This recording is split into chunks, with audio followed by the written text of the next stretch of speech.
I am not sorry for something I didn't do, and I am not sorry for the things I did do.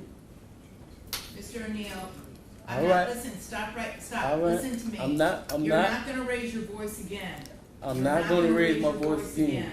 I'm not.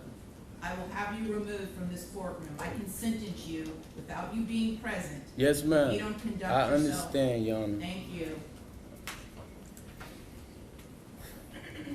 you. But I will say,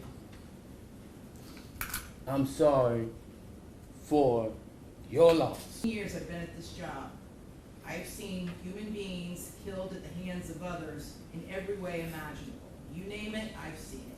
Shootings, stabbings, drownings, suffocatings, blown apart by cars in DUI manslaughter cases. Horrible things.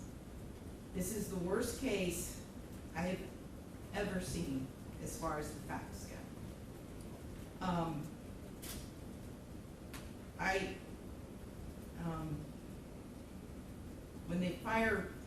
When the person from fire department, when he testified, and when he said that he retrieved the body of Ronivia O'Neill from the home, and all he could do was sob. It took every ounce I had not to start sobbing too. Because there is no way any person with any feeling could have witnessed or seen the photos of what occurred that night and not be haunted for the years I've been at this job. I've seen human beings killed at the hands of others in every way imaginable. You name it, I've seen it.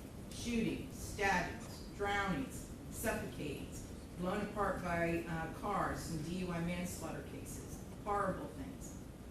This is the worst case I have ever seen as far as the facts go.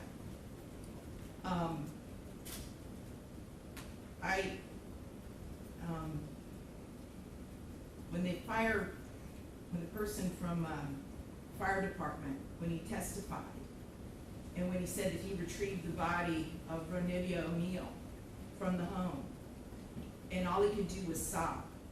It took every ounce I had not to start sobbing too. Because there is no way any person with any feeling could have witnessed or seen the photos of what occurred that night and not be haunted for the rest of your life. I know I will be. For the rest of my life, I'll be haunted by what I saw as far as the evidence and just the abject cruelty of it all. The abject cruelty. And I was aware, because I reviewed a lot of the discovery ahead of time, as you well know, did a lot of in-camera inspection of a lot of documents. And I was aware there was some evidence, at least, that when you needed to recover from your gunshot wound, that neither your parents nor your Aisha, Ms. Robinson, would let you come recover at their home. I don't know if it's true or not. I'm not going to get into a dispute. I'm just mentioning there was some evidence referencing that in the records. And all I could think about, because I knew that Miss Barron was not with you romantically at the time. And I knew that she just out of the goodness of her heart let you come stay with her. And it is beyond tragic that that critical decision ended in so much horror for her and for her children. It is unspeakably cruel what happened as a result of that one decision. The way that Ms. Barron died was horrific, and that 911 call, which captured truly all of it. You heard, and everyone who's heard that 911 call heard a death scream. If anybody ever wants to know what it sounds like before a human being dies, knowing that their death is imminent, that's exactly what it is. That was a death scream. We're going to see if it's true. But what happened to little Ronivia and to little Ronnie, but I'm going to focus on Ronivia, because she was special. And you could tell Miss Barron had done everything she could to create a beautiful home for her family. I noticed that the Ronivia's bedroom, before you set it on fire, You could tell she tried so hard to make her feel like a princess. Kenyatta did everything she could. And I noticed too in the kitchen, on the refrigerator, she put up magnets that said faith, love, family, hope.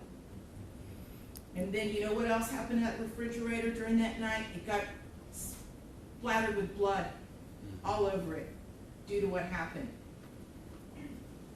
Little Ranivia, she couldn't scream, she couldn't run away, and she witnessed what you did to her mother as far as shooting her mother in the arm with the gunshot. She knew. And the horror that that child suffered. And she already had a life where she was born with challenges regarding her physical and her mental disabilities. But the pain and suffering that she suffered that night at your hands, unspeakable, absolutely unspeakable. And at the moment, that first time you struck her with that hatchet, and little Ronnie testified that all he could see was tears coming out of his sister's face. At that moment, that child knew. She knew she was being betrayed in the cruelest, most tragic and sorrowful way that a child could ever be betrayed. She was being betrayed by her parent, the one person that should be there to protect their children and love them and keep them from harm. And that was the last thing that child felt before she passed on from this earth, was your utter, cruel betrayal to her. And I read somewhere, and I don't know if it's true or not, I have no idea, but I read somewhere that souls pick their lives, and that they know exactly how difficult their lives are going to be before they enter into this world. And I don't know if that's true or not, but if it is, Ranivia O'Neal is one of the bravest souls I have ever come across in my 54 years on this planet. One of the bravest ever, ever, because she suffered so.